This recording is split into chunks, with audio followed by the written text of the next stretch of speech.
کسی بھی عوام کے لیے, کسی بھی قسم کی عوام کے لیے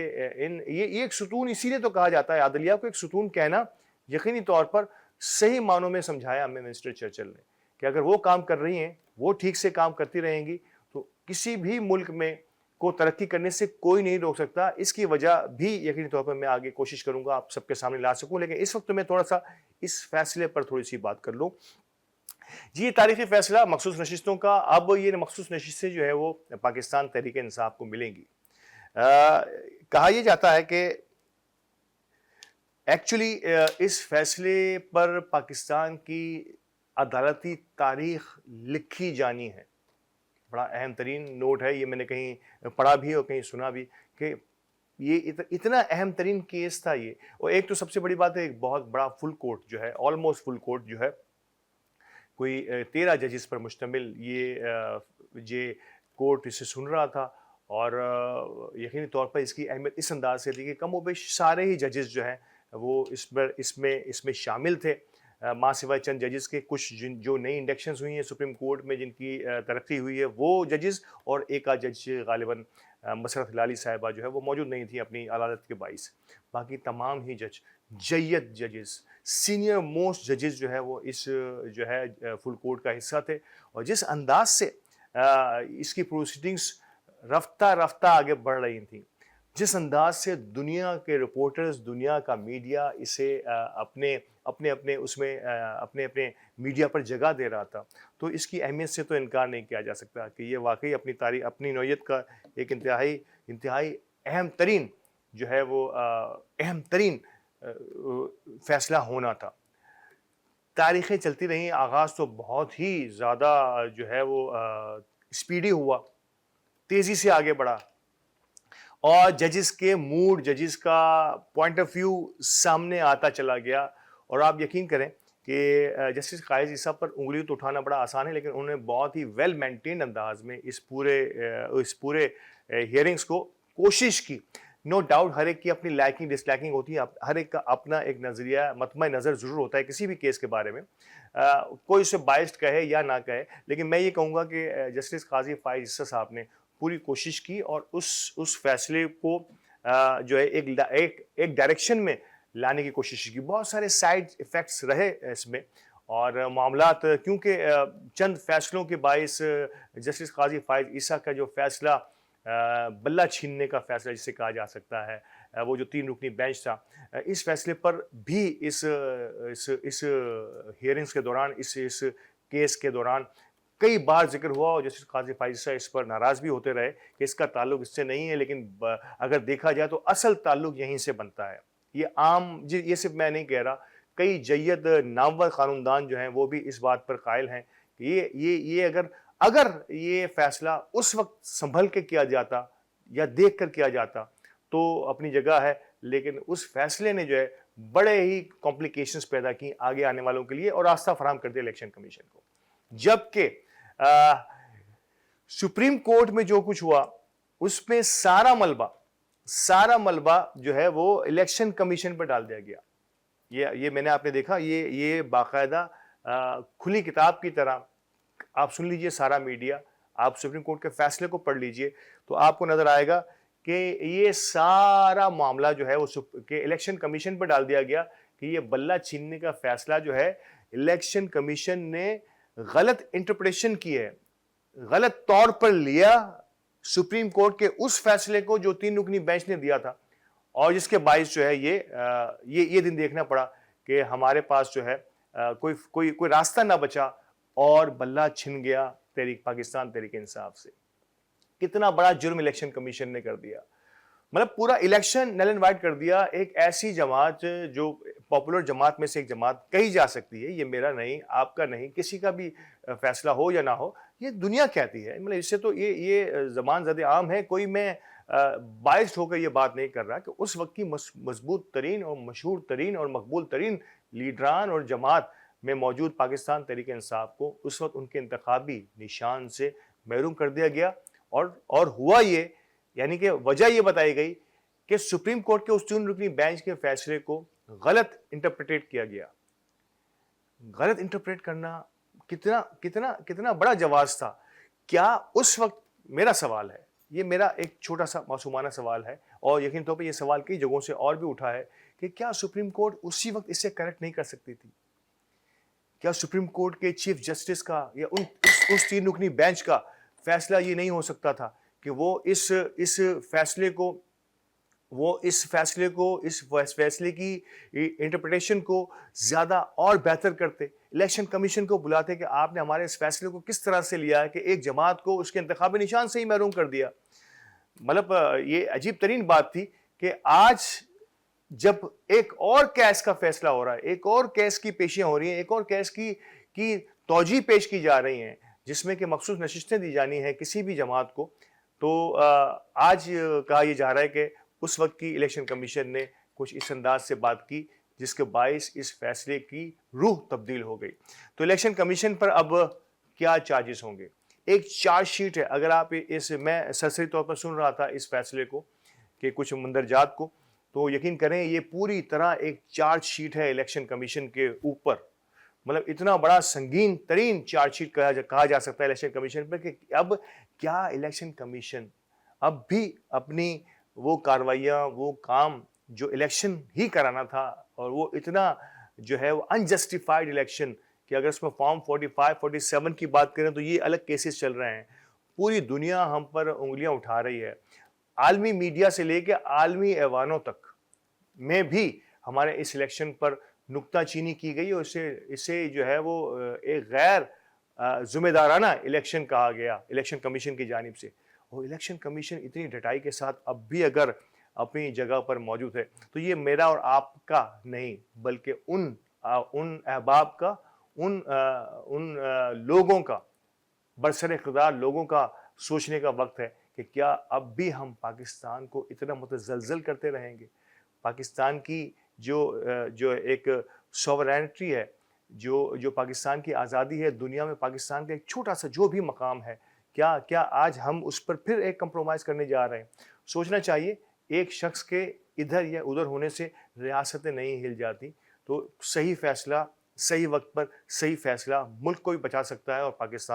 پاکستان یقین طور پر آج ان حالات سے گزر رہا ہے۔ مجھے لگتا ہے کہ آگے آنے والے دنوں میں ذرا سی مشکلات ضرور ہوں گی، لیکن اگر یہ صورتحال کو اسی انداز سے آگے چلانے کی کوشش کی گئی تو بڑی مشکلات پیدا ہوں گی ہمارے لیے بھی اور ان تمام لوگوں کے لیے جو آگے آ کر اس پہ اپنا رول پلے کرنا چاہتے ہیں۔ ناظرین کرام، اب وہ فیصلہ ہے، اب وہ گھڑی ہے جہاں الیکشن کمیشن کو کچھ فیصلے کرنے ہوں گے۔ الیکشن کمیشن کو آگے بڑھ کر ایک بڑے دل کے ساتھ، ایک کھلے دل کے ساتھ آگے آنا ہوگا۔ سب سے پہلے تو جو ایک سب سے بڑی ڈیمانڈ، سب سے بڑی جو ایک اب جو ہے وہ ریکویسٹ کی جا رہی ہے وہ یہ کہ سکندر سلطان راجہ صاحب جو الیکشن کمیشن کے چیف ہیں، چیف الیکشن کمشنر، ان سے کہا جا رہا ہے کہ وہ استعفیٰ دیں۔ اور نو ڈاؤٹ میں سمجھتا ہوں کہ اگر کوئی بھی دنیا کی کوئی بھی جمہوری ریاستیں ہوتی ہیں وہاں پر اس قسم کے چارجز، یہ کوئی چارجز میں نے یا آپ نے نہیں لگائے، میڈیا نے نہیں لگائے، عالمی عدالتوں کو بھی چھوڑ دیجئے، عالمی ایوانوں کو بھی چھوڑ دیجئے، پاکستان کی سب سے بڑی عدالت نے، سپریم کورٹ نے اس کا فیصلہ کیا ہے۔ اور سپریم کورٹ جو ہے اس کے فیصلے کے مطابق، اس کے بالکل تازہ ترین فیصلے کے مطابق جو ہے وہ اب کہ الیکشن کمیشن نے اپنی ذمہ داریاں صحیح طور سے ادا نہیں کی ہیں، اور یعنی کہ ایک چارج شیٹ ہے جس پہ کہ ہو سکتا ہے کہ آگے آنے والے دنوں میں کچھ نئے کیسز الیکشن کمیشن یا چیف الیکشن کمشنر کے سر پر لاد دیے جائیں۔ تو اب یہ سوچنے کا کام ان لوگوں کا ہے کہ جو اس وقت اس نظام کی باغ دوڑ سنبھالے ہوئے ہیں اور وہ دیکھ رہے ہیں کہ کس انداز سے اب پاکستان آگے جائے گا۔ پاکستان کو آگے جانا ہے، پاکستان آگے چلے گا جس انداز سے پاکستان کی بنیاد رکھی گئی تھی سن 1947 میں۔ پاکستان نے ہر صورت میں آگے جانا ہے، لیکن اب کس طرح سے جانا ہے، ہم اگلے ادوار میں کس طرح سے داخل ہونا چاہتے ہیں، یہ ہمارے اوپر ڈیپینڈ کرتا ہے۔ پاکستان کی عوام نے اپنا فیصلہ دیا، پاکستان کی عوام کے اس فیصلے کو تسلیم کیا گیا یا نہیں کیا گیا، اور آگے آنے والے دنوں میں جس انداز سے اس ڈائریکشن کو لے کے چلایا جا سکتا ہے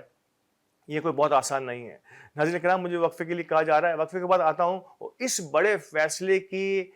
کو سیکوینسز جسے کہتے ہیں، اثرات جو ہیں وہ آگے جا کر کیا ہونے والے ہیں، اور کوئی تھوڑی سی بات ہم تاریخ کے جھروکوں سے پاکستان کی تاریخ کو دیکھنے کی کوشش کریں گے کہ کیا یہ حالات وہی ہیں جو آج سے جب پاکستان بنا تھا اس وقت بھی تھے، یا آج کے حالات کچھ مختلف ہیں. تو تھوڑا سا ہمارے ساتھ رہیے گا اور وقفے کے بعد دوبارہ حاضر ہوتے ہیں. تھوڑے سے اس فیصلے کے اثرات اور پھر تھوڑی سی تاریخ کے جھروکوں سے دیکھنے کی کوشش کرتے ہیں. ہمارے ساتھ رہیے گا.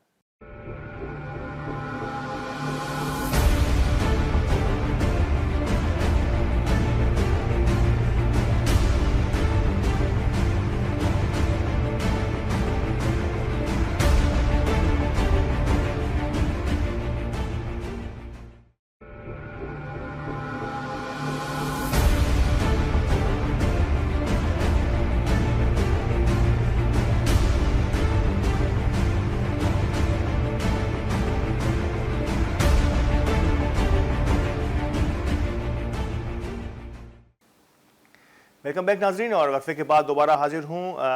دی ٹاپ اسٹوری میں. آپ کا میزبان الطاف بیانی. جی تو بات ہو رہی تھی کہ اس بڑے فیصلے کے اثرات. ناظرین کرام، آپ نے سنا ہوگا 6 ججز کا ایک خط، پریشر جو ان ججز پر ڈالا جا رہا تھا ان قوتوں کی جانب سے جو نظر نہیں آتی. تو یہ بڑا اہم ترین خط تھا اور یہ پہلا موقع تھا. میرا خیال ہے انڈیویجول کیپیسٹی میں تو شاید ججز شکایت کرتے رہے ہوں گے، کانوں کان شاید خبر ملتی رہی ہوگی، لیکن ایک کلیکٹیو اجتماعی طور پر کسی نقطے پر مجتمع ہو کر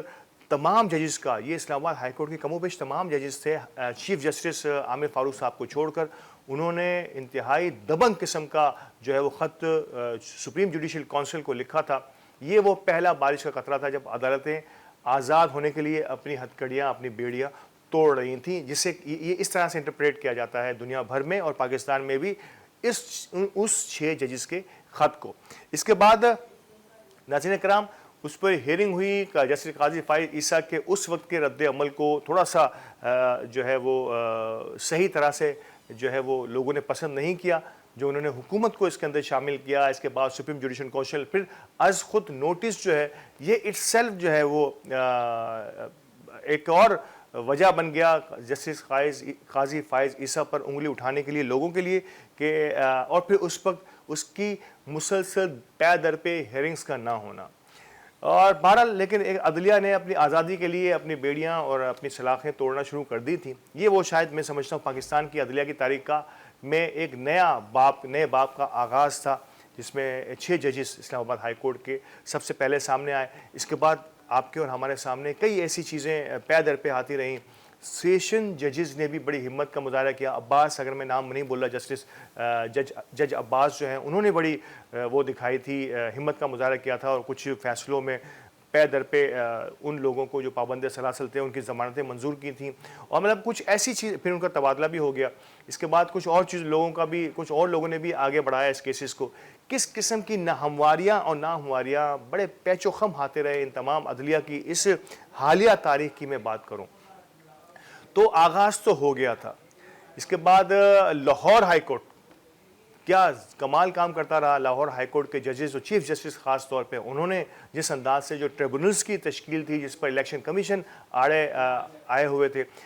چیف الیکشن کمشنر، تو اس کو پھر کس انداز سے ٹیکل کیا گیا. لیکن بدقسمتی کے پھر ان کی جو ہے وہ ترقی